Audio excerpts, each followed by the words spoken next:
So if you've ever, struggled to find just the right word in English, or maybe felt your sentences weren't quite landing naturally, well, you are definitely in the right place today.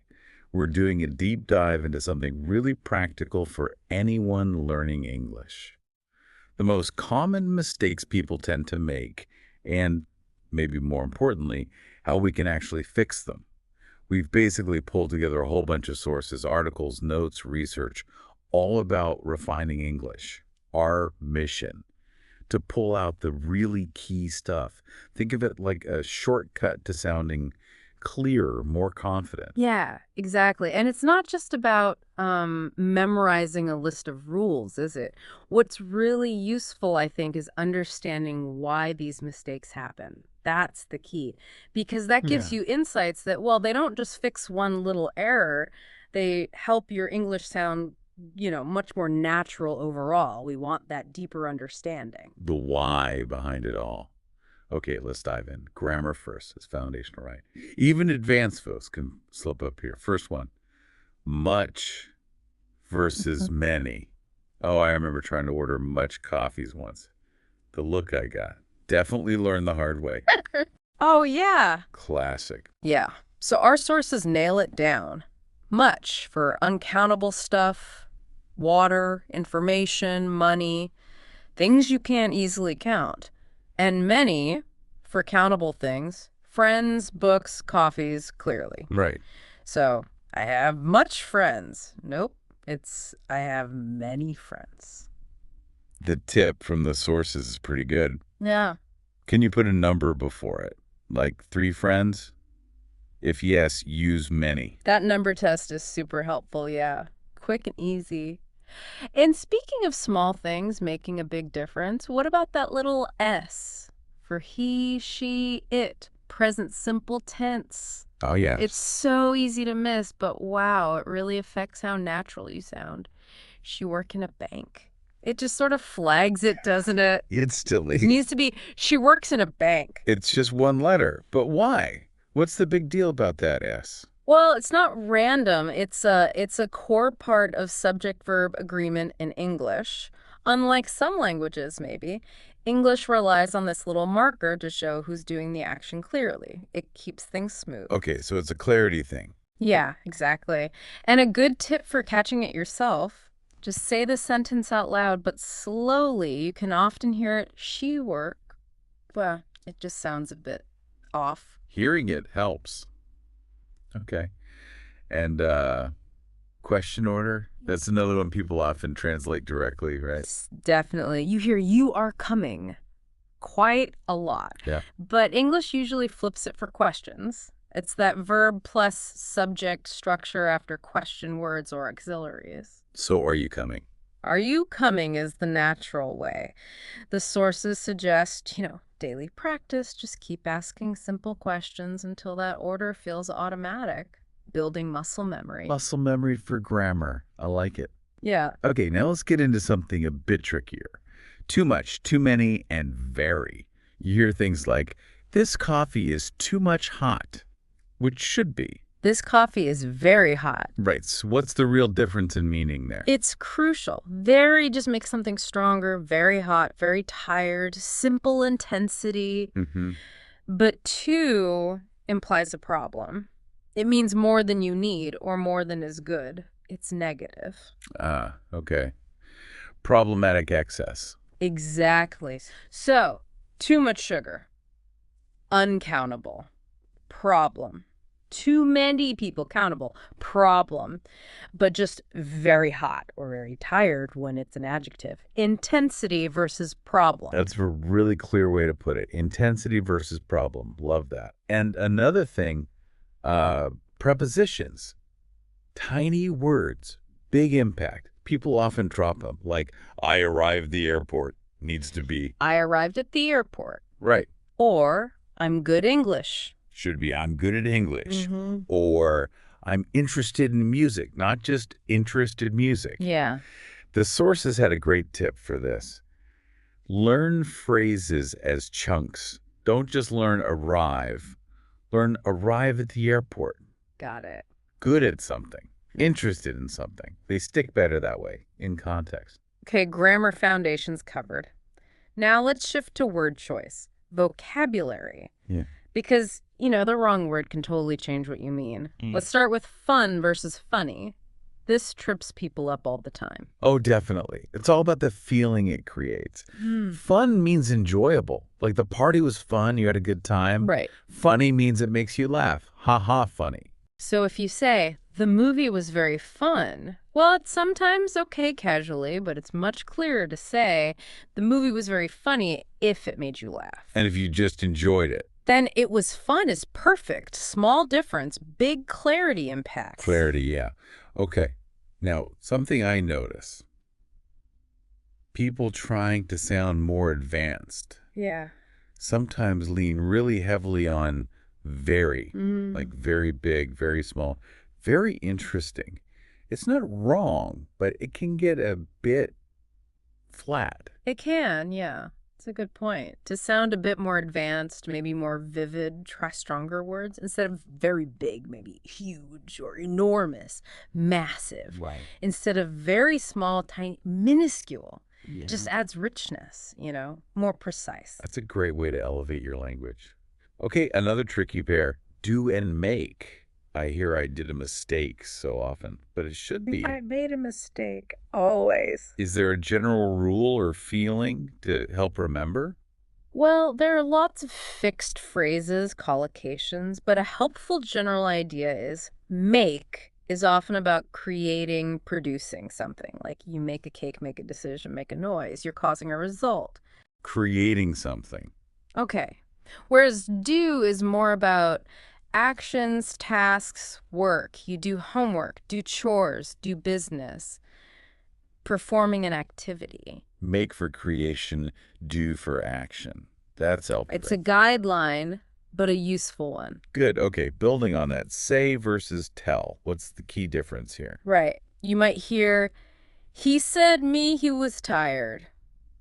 Incorrect. This Yeah. should be, he told me he was tired. Or you could say, he said he was tired. So the difference is? The key is, tell needs the person. You tell someone something.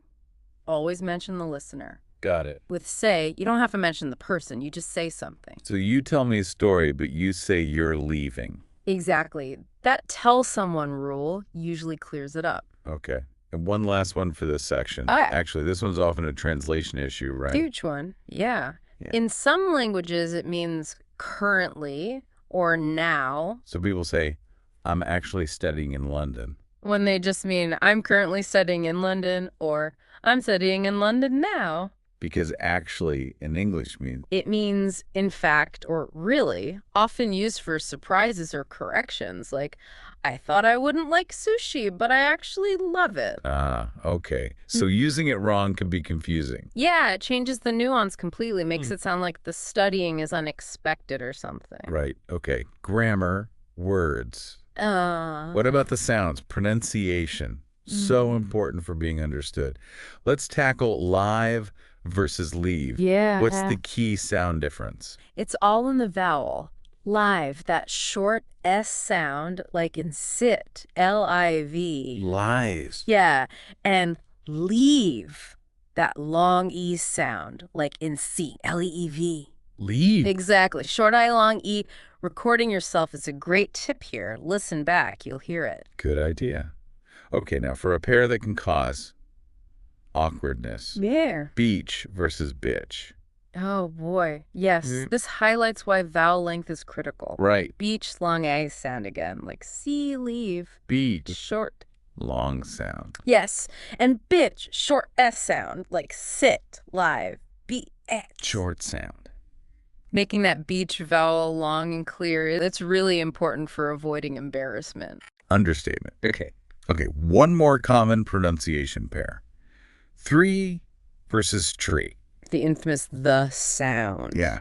How do you get that three sound right? Yeah, it's that th sound. Your tongue needs to be just lightly between your teeth. Then you push air out gently. 3. Three. Okay, I think I got it. And tree starts with a standard T sound, T, tongue behind the teeth. Tree. Tree. Practicing in front of a mirror really helps with the th. You can see your tongue position.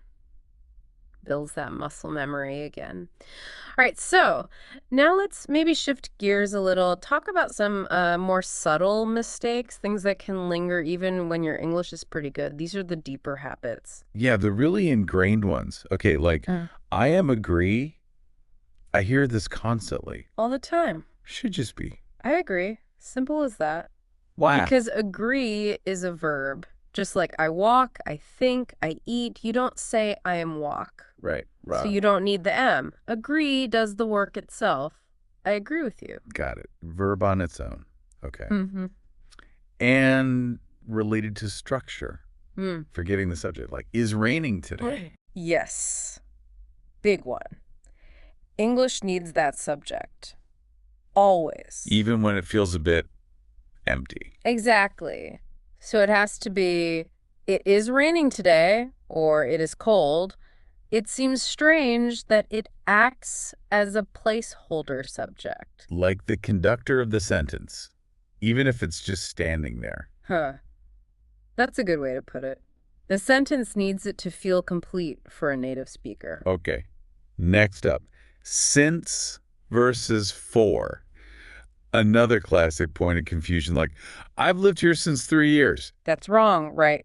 That's wrong. It should be, I've lived here for 3 years. You can say I've lived here since 2020. Correct, because 2020 is a specific point in time. Ah, okay. So the rule is? Since marks the starting point in time. For measures the duration, the period of time. Point versus period. Yeah. Ask yourself, since when needs a point? Yeah. For how long needs a duration?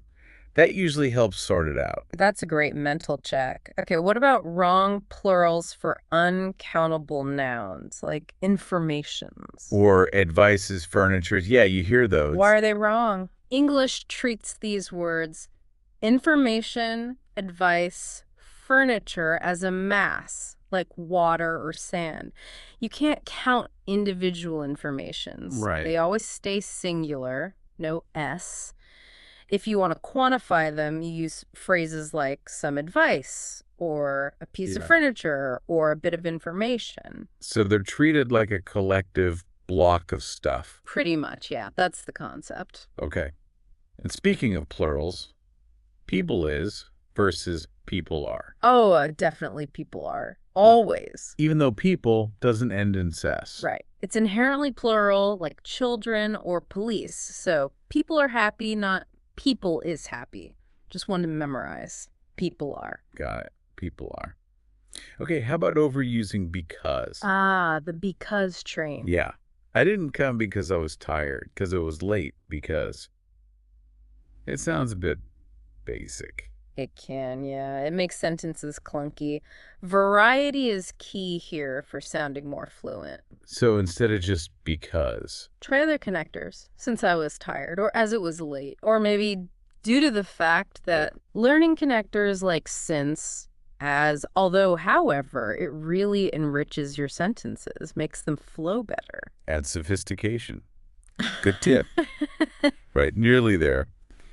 I very like versus I really like. Yes, you hear I very like pizza a lot. Should be. I really like pizza. Why is that? Very, usually modifies adjectives like very good, very interesting. Right. To intensify a verb like you typically use really, or maybe absolutely for strong feelings. I absolutely love pizza. Match the intensifier to the word type. Okay, really for verbs. Got it. And the last big one, age. I have 25 years. Ah, the direct translation trap. It should always be. I am 25 years old, or just I am 25. We use the verb to be for age in English. Always. She is 30. He was 18 then. You are your age in English. You don't have it. Right. Okay, wow. We've covered a lot of ground. So many specific fixes. What does this mean for you listening? How do you actually stop making these mistakes? How do you integrate all this?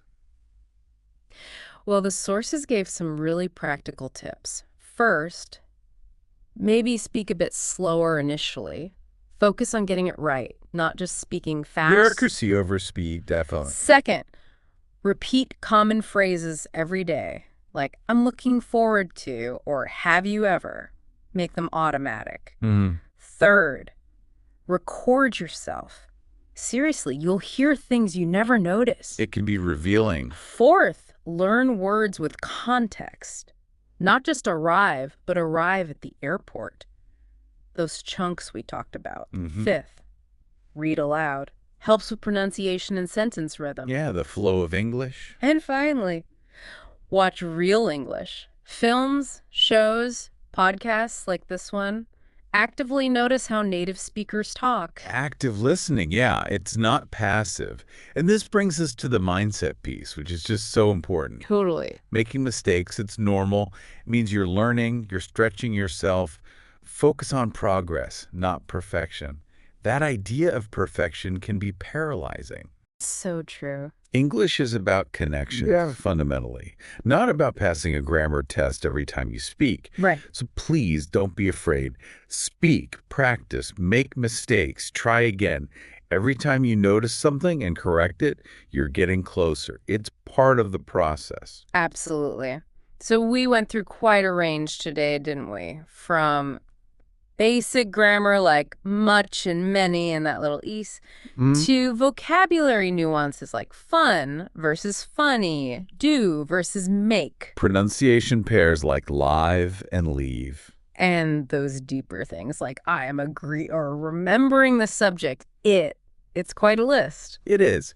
But the main takeaway, the core message from this deep dive, I think, is this. Fluency isn't about being perfect. It's not about knowing every single rule inside out.